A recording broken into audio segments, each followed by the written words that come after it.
Maho Saiki is ready for her usual weekend DIY at Dama Home Center, but the morning isn't starting like she expected. She looks up and realizes her favorite hardware store is no longer in her rural town.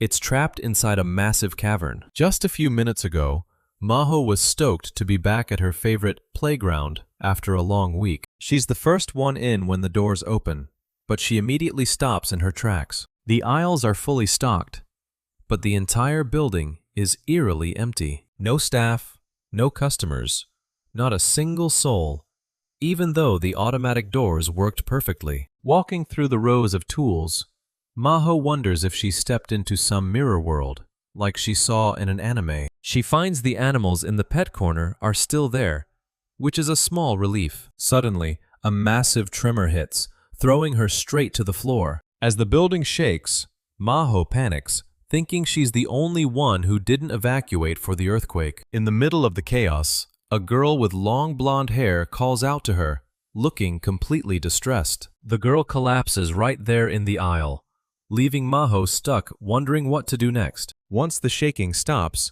Maho decides she needs to get out of there before things get even weirder. She steps outside and freezes.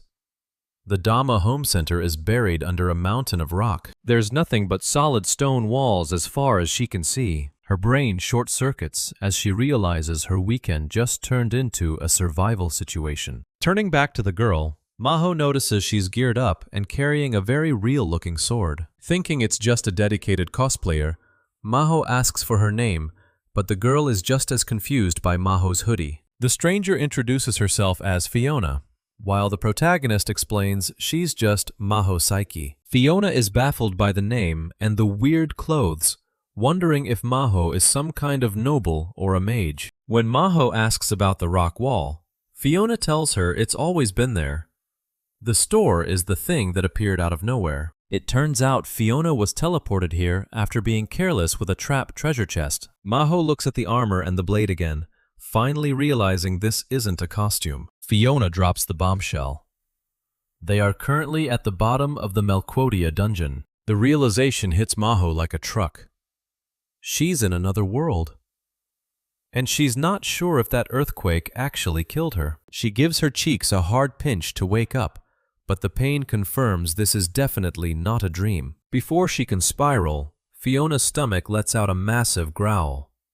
She hasn't eaten in 3 days. Putting the panic aside, Maho heads back into the store to find some food. She scouts the stock and finds a portable stove and some boil-in-the-bag porridge. She starts by offering a bottle of water, but Fiona just stares at it blankly. The girl has no idea how a plastic bottle works, leaving Maho to explain the basics. Maho twists the cap off for her, and Fiona treats the simple bottle like a magical artifact. While Fiona drinks, Maho gets to work heating up the rice porridge on the stove. She tops it with some bonito flakes and tells her guest to dig in. Fiona takes the bowl, still clearly shaken, but grateful for the meal. She stares at the porridge like it's an alien substance, having never seen anything like it before. Maho starts to worry that Japanese comfort food might be a bit too weird for a fantasy world, but one bite is all it takes. Fiona's eyes light up the moment she tastes it. Within seconds, she's scarfing down the food like her life depends on it. She finishes the whole thing, thanking Maho for literally saving her life. The reality of the situation finally hits, and Fiona starts to tear up, admitting she thought she was a goner. Maho sits beside her and offers some comfort, knowing she wouldn't have lasted a day alone in a place like this either. Fiona finally crashes, and Maho decides it's time to head back into the store to find a blanket for her. She stops by the pet section, looking at everything from beetles to fish, and realizes she's the one who has to keep them all alive now. Walking through the quiet aisles, her mind is spinning with everything that's happened in the last hour. She wonders how the electricity is still working with the lines clearly cut, but then remembers she's on a mission for that blanket. Maho finds a massive, heavy-looking door and figures Fiona probably couldn't open it because she was so weak. She gives it a try anyway and is shocked when the giant thing swings open like it's made of cardboard. Behind it is a long stone staircase leading even deeper into the darkness of the dungeon. A weird, echoing sound rumbles through the hall, making Maho worry if the air quality down here is actually safe. She steps into a massive chamber filled with columns that definitely doesn't lead back to the parking lot. While Maho is taking in the view, Fiona wakes up back at the store to find she's been tucked in with a cozy blanket. She feels a little embarrassed about being seen at her weakest. But then the silence of the building starts to creep her out. Realizing Maho is nowhere to be seen, panic sets in as she looks out into the empty, dark aisles. She calls out for her new friend, terrified that she's been left all alone in this weird place again. Fiona spots the open door at the end of the hall and wonders how Maho even got through it. She's completely stunned because that door was supposed to be sealed by high-level magic, yet it's just standing wide open. Thinking Maho might be in trouble, she rushes through the doorway, calling out for her to wait up. She finds Maho standing right in front of a massive, sleeping beast that takes up almost the entire room. Fiona freezes, realizing they are staring at a legendary red dragon king. She explains that this thing is a literal myth, an ancient guardian that's destroyed entire kingdoms in the past. While Fiona is having a total meltdown, Maho is just trying to get the best angle for a photo on her phone. Fiona can't wrap her head around why Maho is treating a god of destruction like a tourist attraction. Maho is just vibing, honestly fascinated by how pretty the scales are, and completely ignoring the danger. Fiona frantically drags her back, telling her to keep it down before she wakes up the monster and ends them both. Once they're at a safe distance, Maho excitedly shows off the picture she took, looking pretty proud of herself. Fiona asks if she even has a survival instinct, but Maho just looks confused by the question. Maho casually says that getting eaten by a dragon might actually be a pretty cool way to go. At this point, Fiona is convinced she's traveling with a complete lunatic, especially since Maho is already planning for next time. She reminds her that they are at the bottom of the world's deadliest dungeon, and there are dozens of floors between them and the exit. To get out, they'll have to fight through floors of monsters that only get more terrifying as they climb. And the biggest wall in their way is that Dragon King, a monster that no normal human could ever hope to beat. Maho just keeps gushing about how cool dragons are, clearly not grasping the "we're going to die" part of the speech. Fiona asks what her plan is if it actually wakes up, and Maho finally takes a second to think. The weight of the situation finally hits them both. They have to get through that door to have any hope of escaping. Fiona starts cycling through emotions like crazy, going from terrified to angry in about 2 seconds flat. She breaks down crying and pulls out what looks like a cigar, desperately praying to some god for a miracle. Maho watches the mage lose it and starts to wonder if this girl is actually the crazy one here. Fiona rants that humans don't stand a chance against a dragon, no matter how hard they try. But Maho looks at the stairs and calmly decides that they're just going to have to take it down. Fiona is speechless when Maho doubles down.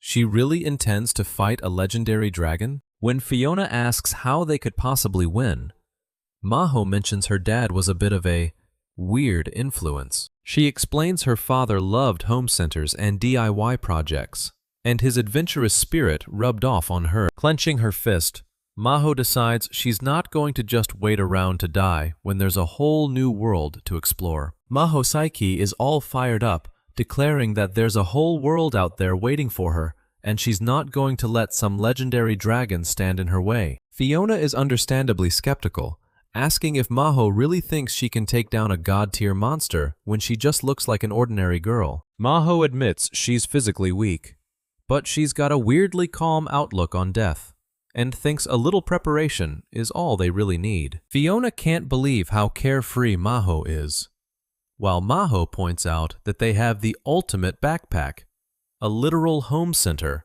to back them up. She looks up at the massive Dama Home Center sign, confident that this massive building has everything they need to survive. Fiona is still having a hard time grasping the logic, but Maho's enthusiasm is starting to be a little contagious. Maho lists off all the useful gear they have, ignoring the fact that they're currently at the bottom of the world's most dangerous dungeon, Melquodia. She's ready to become a legend, though Fiona is still just trying to process the fact that she's teamed up with a DIY enthusiast to fight a dragon. Maho confirms that her world doesn't have dragons, and Fiona is shocked that she got summoned along with an entire retail store. Fiona remembers wishing for help near a strange jewel, and she wonders if that's what brought Maho and the store to this world. Maho has a brief moment of rage, realizing it's Fiona's fault she's stuck here, but she quickly cools off since being angry won't help them escape. They look at the cracked jewel, realizing it probably won't be granting any more wishes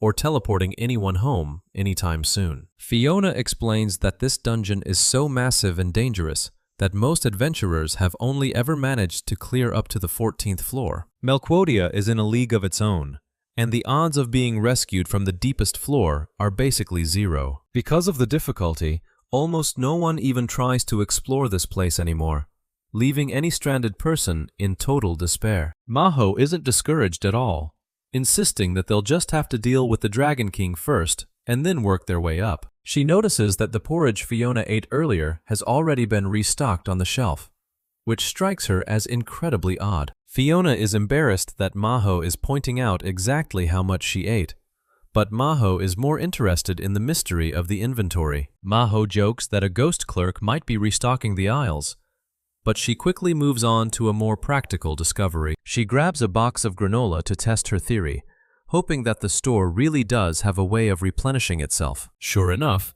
as soon as they take one, another box appears in its place with the exact same expiration date. Maho is thrilled, realizing they have an infinite food supply and could technically live here for years if they wanted to. Fiona turns down the offer to stay forever, so Maho pivots back to her cunning plan to take down the dragon. She starts brewing a terrifying concoction in a massive pot, claiming they just need some specialized ingredients. Fiona watches in horror as Maho dons a gas mask and starts mixing rat poison, pesticides, and sulfuric acid into a super deadly poison. Maho explains that the difference between medicine and poison is just the dosage, treating the creation of a chemical weapon as a daily essential. She shows off a lighter to Fiona, who is amazed by the magic tool that creates fire without any incantations. Fiona is impressed by the utility of the mundane items, while Maho starts to realize that magic items in this world must be incredibly rare. Maho then pivots to a new concern,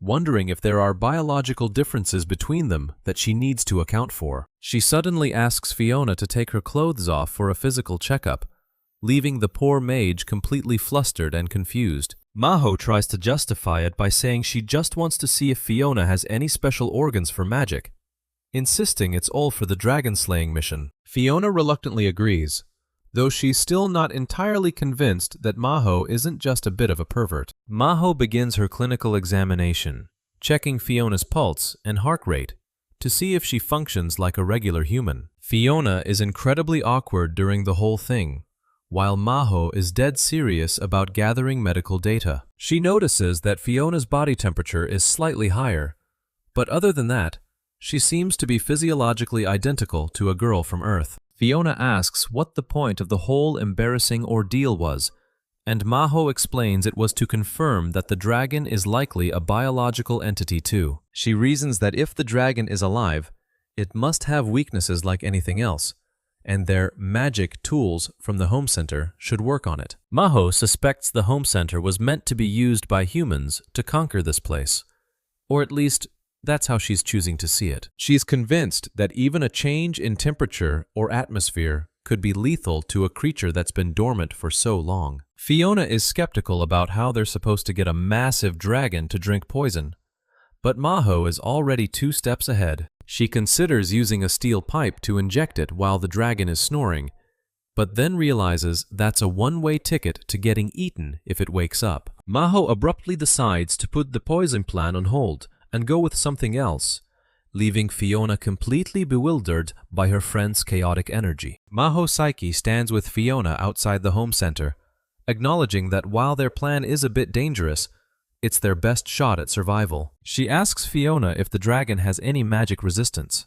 and when Fiona says she doesn't think so, Maho's confidence only grows. To illustrate the danger, Maho points to a metal container she's placed a safe distance away for a little experiment. She explains that the container is filled with a highly flammable liquid called gasoline, which vaporizes and becomes explosive when mixed with air. With a flick of her lighter, she sets off a massive explosion that sends Fiona reeling back in shock at the raw power of non-magic. Maho warns her to treat the fuel with care, while Fiona is left speechless by the scale of the blast from such a small amount of liquid. The plan is officially in motion.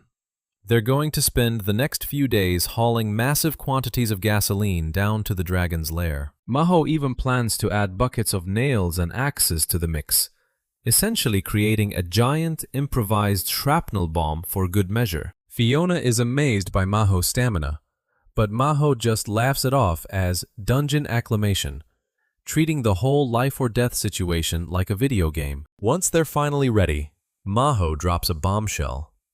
For the actual setup, they'll need to work without their clothes to prevent any accidental sparks. Fiona is convinced Maho is just being a pervert again, but Maho insists that static electricity from their clothes could cause an instant, lethal explosion. Fiona isn't about to let Maho risk her life alone, though she's still incredibly embarrassed by the whole naked company requirement. Maho finds the cultural difference hilarious, while Fiona just tries to focus on the task at hand and ignore the absurdity of the situation. In a somewhat clinical display, the two of them carefully pour the fuel into containers spaced 5 meters apart all around the sleeping dragon. The arena-like layout of the floor is perfect for trapping a gas cloud, and the Red Dragon King continues to sleep, completely oblivious to the trap being set. Maho checks the final components of her plan: vaporization, mixing, and ignition, confident that her DIY science will prevail. She uses expensive portable lithium-ion batteries from the home center to power the heaters and fans needed to create the perfect explosive gas mixture. The fans will stir the vaporized gasoline into the air,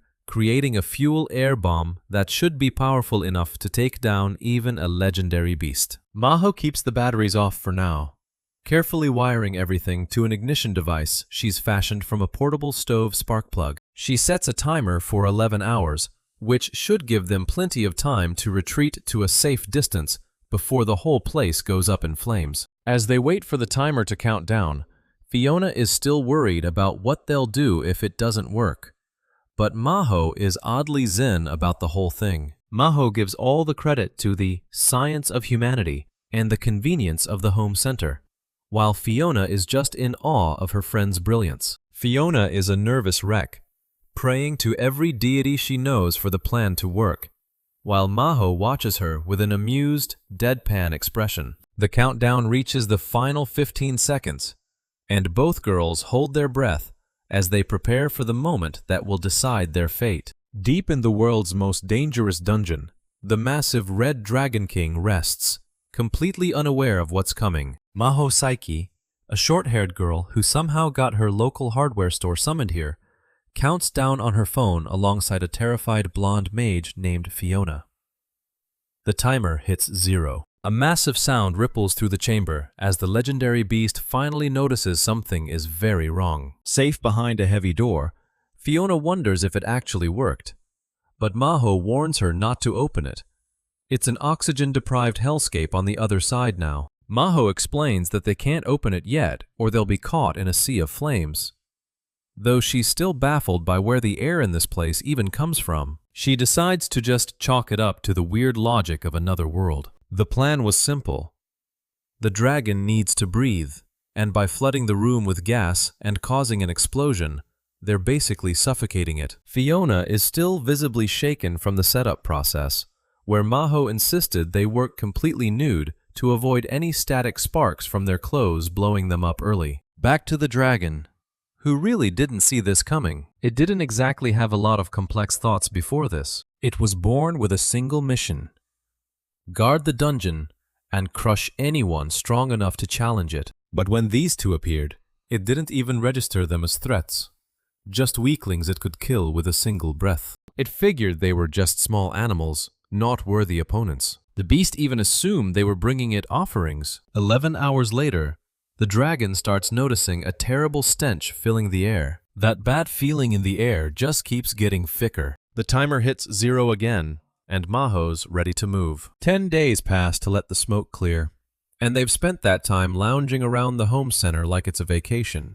Maho makes sure to feed the animals in the store's pet corner. Meet Pochi and Tama. She's even named the lizard Kaiser and the fish Arrow. When she isn't feeding the pets, she's busy watering all the plants in the aisles. Fiona, meanwhile, has discovered the magic of internet car videos on Maho's phone. It's a weird way to spend an isekai journey, but it works. They finally head back to the dungeon door. Fiona says it's magically locked, but for some reason, Maho is the only one who can open it. The gas meter shows it's safe to enter, and although Fiona is terrified, there's no turning back now. The chamber is a total wreck. Columns are toppled and the floor is scorched. They find the dragon lying motionless amidst the rubble. One eye is open, but it looks beat. Fiona is shocked that the thing is actually still alive. That is one tough lizard. It's on the verge of death, though. Maho's science definitely did a number on it. Maho tells Fiona to finish it off, and the mage charges in with a battle cry. They don't use a sword, though. They dump buckets of Maho's custom-made chemical cocktail right into the beast's mouth. Maho is pretty proud of the poison she whipped up using rat poison and nicotine extract. She's literally feeding it a lethal science project. Fiona thinks this is just like poison magic in a video game. Maho's just glad the super deadly part worked. Suddenly, the dragon starts glowing and breaking apart into massive crystals. The girls can hardly believe their eyes as the legendary monster just vanishes. Fiona hugs Maho in celebration. They actually did it. They killed a legend. The floor is now covered in huge magic crystals. Maho was hoping they'd turn into cool statues for the store, but this works too. Fiona realizes these crystals sell for a fortune. She starts bargaining for a cut of the loot. Maho doesn't really care about the money yet. She's just surprised at how pretty the crystals are. For now, they'll leave them and move on. Maho wonders why she didn't get any level up feeling from the fight. Fiona thinks it's because she didn't technically attack it directly. That's the price of cheesing a boss. They start the long trek up the stairs, and Maho quickly realizes that dungeon crawling is a lot more cardio than she expected. They find a teleportation monument, which is basically a save point where monsters don't spawn. Finally, a place to breathe. Fiona explains that if they find more of these, they can eventually transport out of here. There's a light at the end of the tunnel after all. Fiona looks a bit hesitant, but they've arrived at a new area that looks like a massive, overgrown field. Maho's psyche is hyped, thinking they've found a beautiful flower garden in the middle of this dark dungeon. Fiona immediately kills the vibe, warning her that these aren't flowers. They're hydroweeds, and they're incredibly dangerous. Apparently, just touching them is enough to paralyze your whole body, and they just grow right back if you try to cut them down. Fiona thinks they need high-level flame magic to clear a path. Maho admits she doesn't have a lick of magic power. But she's not worried at all. She reminds Fiona that the home center is basically a cheat code, and they have an unlimited supply of tools to handle some measly weeds. Maho breaks out a heavy-duty kerosene weed burner and starts incinerating the greenery with zero mercy. It's pretty satisfying to watch. As she works, Maho starts feeling a weird, itchy sensation all over her body. Fiona asks if she got poisoned, but Maho says she can still move fine. Fiona realizes what's happening. This is dungeon acclimatization. It's basically the world's way of saying Maho is leveling up. Since hydroweeds are technically monsters, burning them is giving Maho some sweet experience points. She decides to hog all the EXP for herself. With the path finally clear and tidy, Fiona is stunned by how easily Maho handled a problem that would normally stop adventurers in their tracks. Maho insists it's just the power of modern industry, while Fiona is more impressed by the fact that Maho didn't miss a single tiny magic crystal on the floor. Efficiency at its finest. They reach the next gate, but the leveling process is starting to take a physical toll on Maho. She's completely wiped out. Fiona offers to carry her so they can rest, but Maho wants to at least take a quick peek inside the next area first.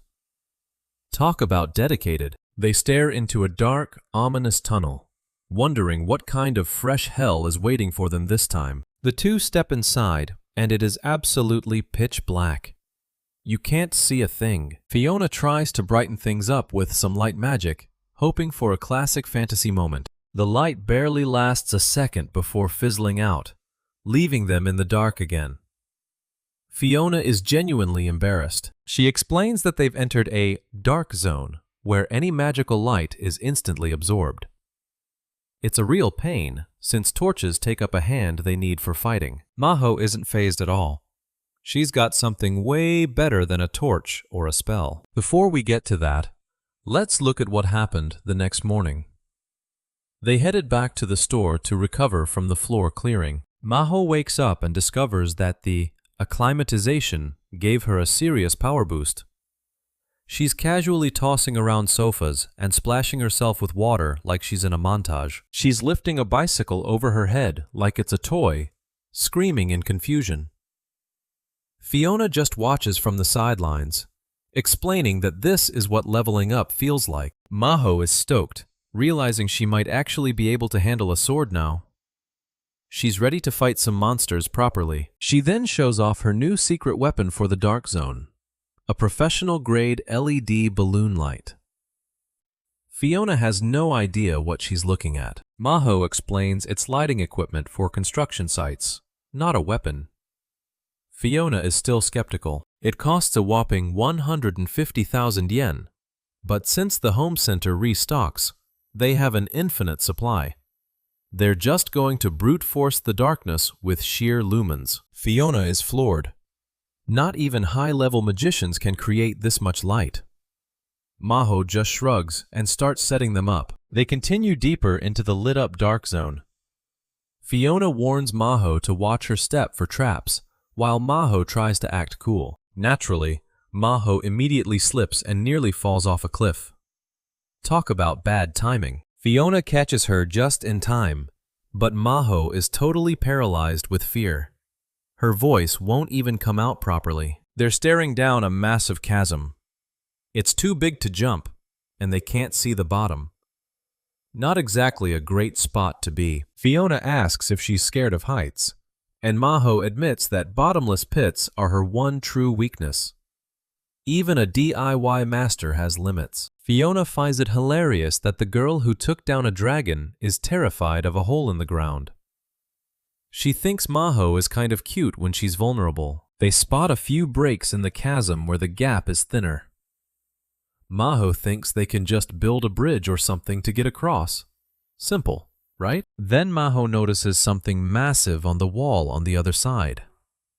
Her mood immediately shifts. It's a giant gecko, and it's staring right at them.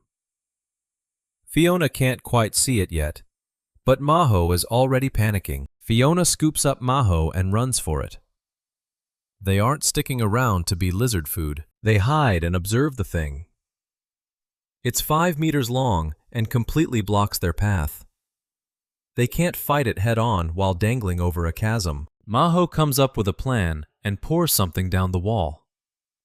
The gecko loses its grip and plunges into the abyss with a pathetic squeal. Mission accomplished. They celebrate their victory. Maho is relieved her slippery smooth strategy worked like a charm. Who knew motor oil was so versatile? Maho gives a little prayer for the fallen gecko, though she's mostly just glad they're still alive. She resolves to keep moving toward the exit. Maho Saiki puts on her best scientist face and announces they're going with the slippery smooth strategy. It sounds like a bad shampoo commercial, but she's dead serious. She explains the science behind it. Geckos use van der Waals force and tiny foot hairs to stick to walls. She's been doing some light reading on reptile ecology, apparently. Fiona, ever the musclehead, suggests just chucking massive motor oil cans at the monster. Maho shuts that down immediately. We're going for stealth here, not a gym session. Instead, Maho points out a massive stack of PVC pipes. They're going to use these to deliver the oil from a safe distance without agitating the lizard. Fiona is still a bit lost, poking at the pipes. Maho explains they'll connect them to create a long-distance oil slide right above the target. Maho admits she had some even weirder ideas, like building a tower out of high-voltage washing machines. Fiona's frustrated face says it all.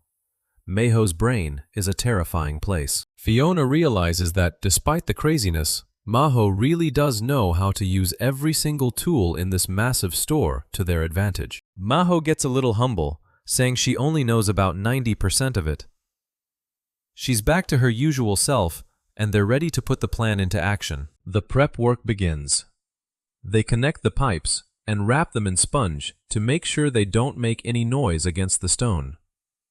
Silence is key. They need 5 massive 200-liter drums of oil.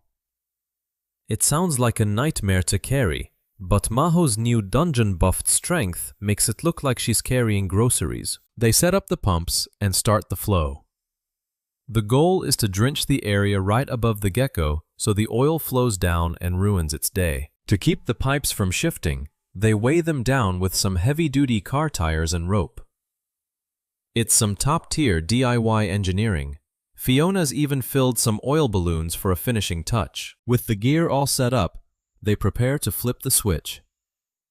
Everything has to go perfectly, or they're in big trouble. Maho almost lets out a massive sneeze, nearly giving Fiona a heart attack. Luckily, the gecko is still just chilling, completely unaware of the oil rain coming its way. The oil starts flowing through the pipes and dripping onto the wall. It's officially time for the slippery smooth show. They watch through binoculars, but the lizard isn't moving. Maho thinks it might only react to prey or a direct attack. Time for Phase 2. They've run out of the first batch of oil. Fiona asks if they should switch to the reserve, but Maho is ready to use their secret weapon. It's time for the oil-filled water balloons. They're about to have the weirdest balloon fight in dungeon history. They start pelting the giant gecko. It's already soaked in oil, and now it's getting hit with messy projectiles. It's not happy. The gecko starts to look a little confused as its feet start sliding. Those tiny foot hairs are clearly losing the fight against modern lubricants. Fiona is hyped, telling Maho to keep up the barrage. The gecko finally realizes something is wrong and tries to shift its weight. The lizard turns its creepy eye toward them. It's officially noticed the 2 humans throwing oil-filled balloons at it. Not a great sign. The gecko tries to lunge toward them, letting out a terrifying screech. Fiona is absolutely losing her mind with fear, but the oil wins. The lizard can't get any traction and starts sliding backwards down the cliff. Gravity takes over from here. With one last pathetic "Tuki!" the giant gecko loses its grip entirely and falls into the dark abyss. Safe to say, it didn't survive that. Fiona is still shaken, asking if they're finally safe. Maho stays focused, waiting for the dungeon's official confirmation. Maho feels that familiar heat again, the acclimatization surge. That's the proof she needed. The monster has been defeated for good. They did it! The slippery smooth strategy worked like a charm. Maho admits she was a little worried for a second there. Suddenly, a massive booming sound echoes through the chamber. Something big is moving. A doorway appears at the far end of the floor. It looks like beating the boss of the dark zone triggered a shortcut to the exit. The room of darkness is officially cleared. Next stop, the next floor. But first, it's definitely break time. Back at the Dama Home Center, Fiona finds Maho chilling in the break corner, scribbling away in a notebook. Time to decompress. Fiona asks if she's writing in a diary. Maho nearly jumps out of her skin, slamming the book shut. Apparently, her secrets are for her eyes only. Maho explains it's basically save data for her memories. Fiona's confused because save isn't a word in her world, but Maho tries her best to explain the concept of preserving data. Maho says she just wants to treasure the memories they've made. Then she immediately switches back to manager mode, scolding Fiona for trying to smoke in the store and suggesting they play a round of Uno instead. This journey's just getting started.